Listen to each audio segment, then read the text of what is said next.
aquí en 50 minutos. Los invito ya mismo a charlar, arrancando el tema impuestos. Pocas veces se habla tanto de impuestos en nuestro país como por estas horas.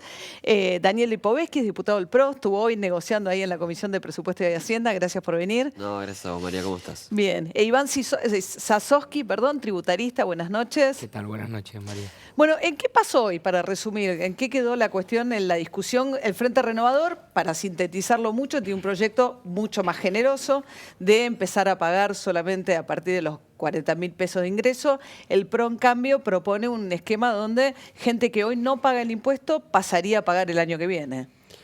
Mira, hoy lo que pasó fue que terminamos de dictaminar el proyecto, cada bloque dio su propio parecer sobre lo que pensaba sobre el tema de la reforma del impuesto a las ganancias, todos partiendo de una base, que había que reformar la ley, nosotros también, por eso el presidente Macri envió el proyecto del Poder Ejecutivo, nosotros trabajamos sobre esa base, que era una base más o menos de lo que veníamos conversando en realidad con los otros bloques de antes, porque recordemos que cuando se votó el presupuesto hace un mes más o menos en la Cámara de Diputados, ayer se dio... Está bien, pero digamos, yo me imagino ahí del otro lado diciendo, me van a actualizar el monto de monotributo, voy a poder descontar alquileres, ¿qué va a pasar? Por eso, bueno, en ese margen, lo que hicimos hoy dictaminar, tomamos la base del proyecto del Poder Ejecutivo, que modificaba también las escalas, que hace 6 años que no se modifican, y además lo mejoramos, como venimos haciendo siempre en el Congreso, que incluimos, por ejemplo, la posibilidad de deducir el tema de alquileres, que nos parecía muy importante, ningún gobierno antes lo había hecho, y hoy en la Argentina cada vez más gente alquila porque hay muy difícil acceso al crédito hipotecario. Tope. Por supuesto, si el tope se puede descontar hasta 48.000 pesos anuales de 4.000 o sea, yo gano 28.000 pesos, estoy dentro del impuesto a las ganancias, puedo descontar 4.000 pesos por mes. Así es, así es. Mis ingresos. Digamos, vos lo descontás, entonces eso significa que vas a pagar menos, te van a descontar menos de ganancia. Es decir, eso va todo una deducción, a tu... Es una deducción. Exactamente, eso te va todo a que tengas menos descuento y por lo tanto esos 4.000 pesos es como que vas a pagar menos de alquiler, pensando en el sentido del ingreso que hoy, si no estuviera eso, vos pagarías el alquiler y no podrías deducirlo de eso. Ahora por lo menos pagás el alquiler, pero de eso que pagaste el alquiler hay 4.000 pesos menos que vas a poder deducir. Exactamente. ¿Aumentan la facturación del monotributo? También, es un tema que estaba muy atrasado, hace un montón de tiempo que no se tocaban los topes y por lo tanto con la inflación, donde uno factura más, implicaba que ibas saltando de categoría, por lo tanto lo que nos propusimos también es actualizar las categorías. Ahora, el mínimo no imponible, ¿no? ¿A partir de cuándo se paga? Si se actualiza lo que propone el gobierno, hay 500.000 de personas que este año no pagan y al actualizarlo apenas un 15% por efecto de la inflación, más gente que hoy no está pagando empezaría a pagar el año que viene. Sí, en realidad ahí lo que hay que tener en cuenta es que la lógica del impuesto a las ganancias no viene siendo respetada en los últimos años. ¿Por qué?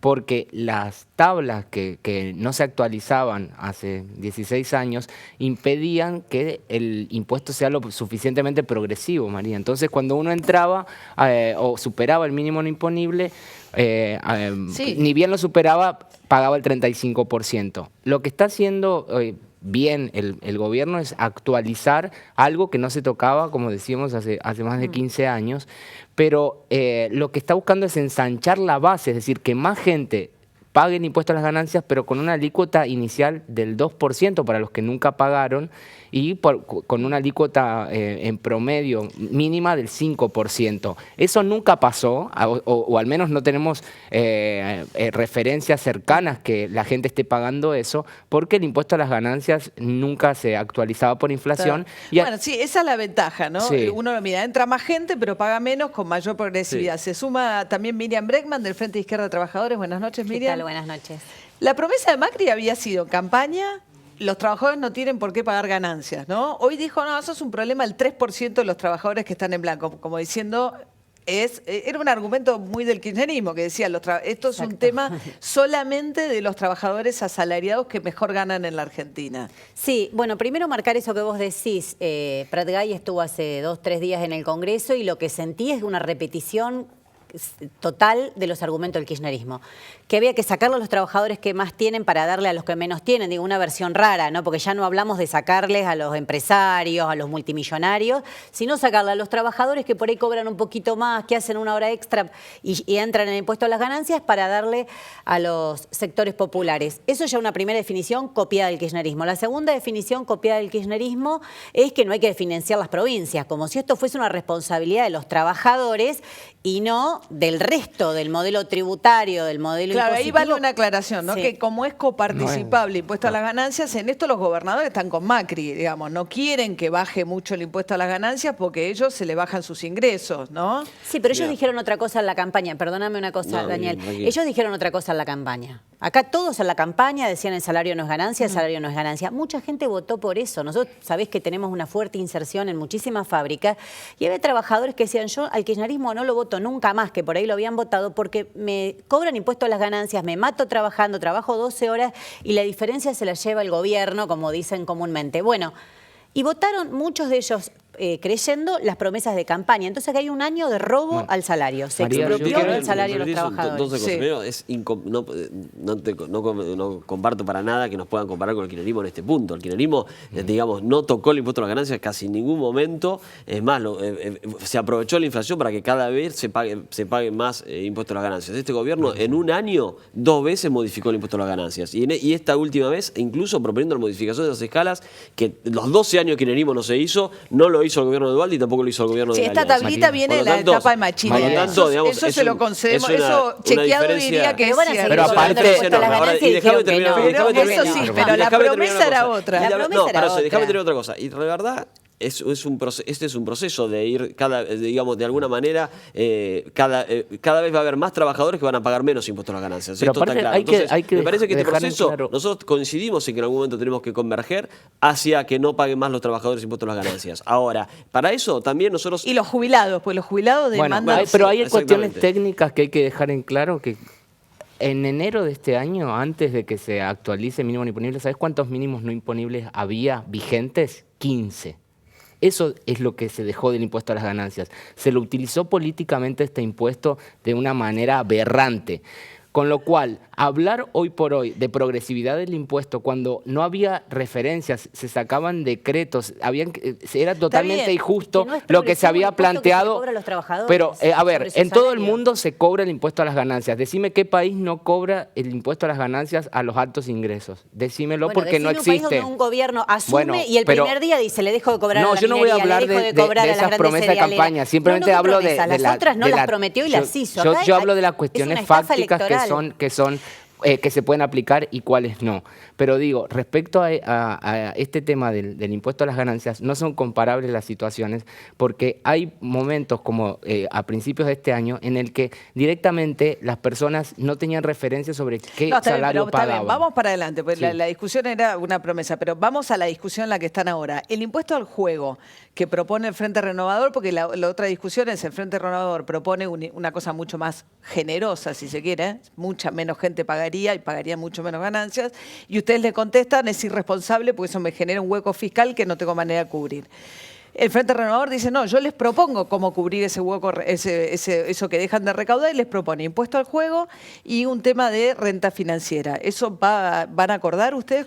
Nosotros partimos de la base de que hay una pérdida de recaudación fiscal y que, como vos decías, indefectiblemente es un impuesto coparticipable y por lo tanto influye en las provincias y hay muchas provincias de la Argentina que viven en gran parte de la coparticipación. Ahora, después, ¿cómo hacemos para resolver esa pérdida fiscal? En parte lo asumió el Estado en el presupuesto Sí. que votamos, donde allá habíamos previsto una pérdida de 27.000 millones de pesos y ahora con estas deducciones que estamos incluyendo, lo estamos cubriendo con un impuesto al juego que tiene dos aplicaciones. Uno a la apuesta y el otro es al propietario de cada una de las máquinas tragamonedas. Con eso cubriríamos. O sea gran que va a haber parte de la impuesto al pérdida juego. fiscal. Mira, Así es. lo que hay que Esa es nuestra señalar es propuesta. que era coparticipable antes, cuando Cambiemos criticaba al gobierno, íbamos a sesiones Sí. especiales pidiendo que se derogue el impuesto a las ganancias y es coparticipable ahora. O sea que ahí no descubrieron nada.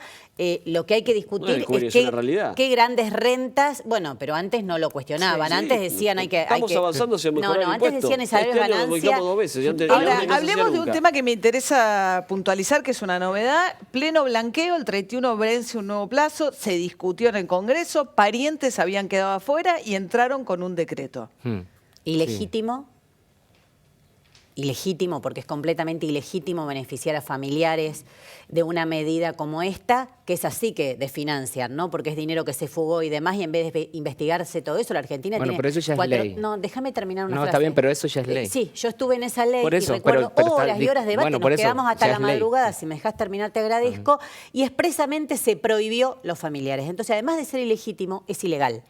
Porque están las versiones taquigráficas, está toda la discusión y no se puede borrar. Pero no, Así que creo que son dos actos. Evidentemente hay muchos familiares muy ansiosos. Hay que reconocer también. Pide esto también, ¿no? Hay que reconocer también que esa ley se tuvo que sacar de forma apurada. Recordemos que están los hijos menores emancipados. Este es el mismo artículo que deja, por esto mismo, porque dejó errores, por ejemplo, que los familiares, tanto hijos menores como hijos mayores, podían blanquear y los únicos que quedaban excluidos eran los menores emancipados. No, pero quiero decir que la ley salió con errores. ¿Querés defender de el ese gobierno tipo. tanto que...? No, yo no defiendo al gobierno, simplemente hablo desde la técnica que dejaron una ley desprolija con este tipo de errores. Esto no se es una discutió. desprolijidad. Se discutió, pero salió con estos errores que estamos hablando. Pero no fue un error que no incluyeran a los parientes. No, a eso los fue. hijos, por eso digo, los hijos menores emancipados. Está bien, eso es verdad, habían quedado los hijos menores emancipados, que es una cosa, pero al margen de eso. Sí.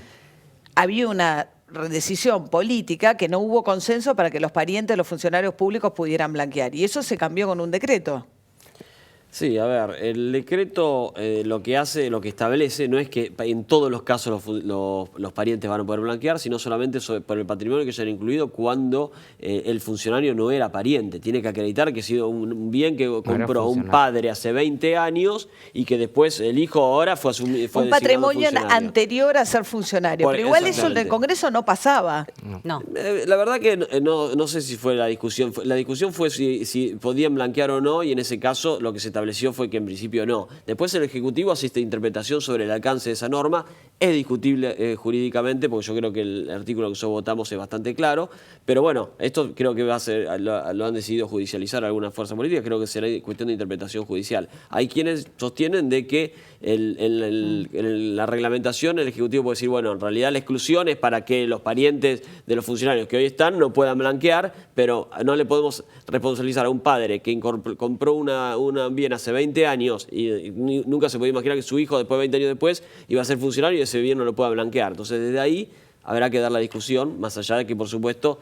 bueno, pero el bien a tutelar ahí es que no se blanquee plata sucia. Exacto. O sea, el bien a tutelar no cambia y lo podrían haber discutido así, podrían haber dicho, bueno, tal familiar de tal funcionario muy importante de la Argentina, tiene mucho dinero afuera y es una gran oportunidad para que la traiga. ¿Ustedes creen que es para Franco Macri? Yo creo que es para varios amigos. ¿Por qué? Porque el blanqueo, ¿por qué no blanquearon con las leyes de blanqueo que hicieron los gobiernos anteriores? Porque no les tendrían confianza. Ahora, tener a un amigo, un familiar, un tío, un primo, un hijo en el gobierno te da mucha confianza. Bueno, no se pueden hacer leyes con nombre y apellido. Los blanqueos son... Nos acostumbraron todo el año para hacer leyes con nombre y apellido. El blanqueo tiene un objetivo recaudatorio. Recordémoslo que tenía que ver con la ley de reparaciones. No, tenía que ver con la ley de reparaciones. No, la ley de impunidad es una excusa. ¿Van a salir con acuerdo? Nosotros trabajamos para eso, tenemos un gran punto de partida, que es que todos coincidimos en modificar el impuesto. La semana que viene. Y después la modificación de las escalas. Y además que hemos podido concordar una creación de un nuevo impuesto coparticipable como es el del juego. A partir de ahí trataremos de trabajar para que en la sesión del 6, en principio, demos media sanción. Y el blanqueo viene bien en términos de las expectativas del gobierno, de lo que querían, ¿no? Viene bien porque es un blanqueo muy amplio que permite incorporar un montón de patrimonio que está excluido y que eso va a generar un círculo virtuoso de recaudación de acá a futuro. Es para lo que se previó y está cumpliendo esas expectativas, al menos desde el punto de vista técnico. Pero se va a judicializar el tema de los parientes. Seguramente. Yo el círculo virtuoso nunca lo encontré. Se hicieron muchísimos blanqueos, siempre se utiliza para lavar dinero, ese mismo que todos después se rasgan las vestiduras hablando contra el narcotráfico. Bueno, el dinero que blanquean, ¿de dónde creen que proviene ese dinero? Argentina tiene casi más que el valor de la deuda externa en fuga de los últimos años. Bueno, a todos esos empresarios que fugaron por la banca legal, que fugaron también con métodos ilegales, se los perdona, se los amnistía y se les hace un blanqueo. Si un kiosquero no paga sus impuestos, le cae un embargo, lo intiman, lo persiguen, Es el primer todo el blanqueo que sistema. tiene Entonces, bueno, beneficio una para vez más se cumplir. ratifica Bien. esta impunidad para los grandes evasores, grandes Bueno, Pero fugadores ese de debate dinero. ya lo dimos Claro, cuando se ya aprobó la ley, está. Miriam. Bueno. Entonces, ese debate se dio. No cambia, Gracias la verdad. a los tres por haber estado acá esta noche. Quédense ahí, viene el fiscal Delgado, coautor junto a Catalina Delía de un libro sobre el Poder Judicial. Vamos a hablar de Bonadío, de Ollarvide. Después nos queda también el análisis con el político Andrés Malamud de este primer año de Mauricio Macri. Ya volvemos.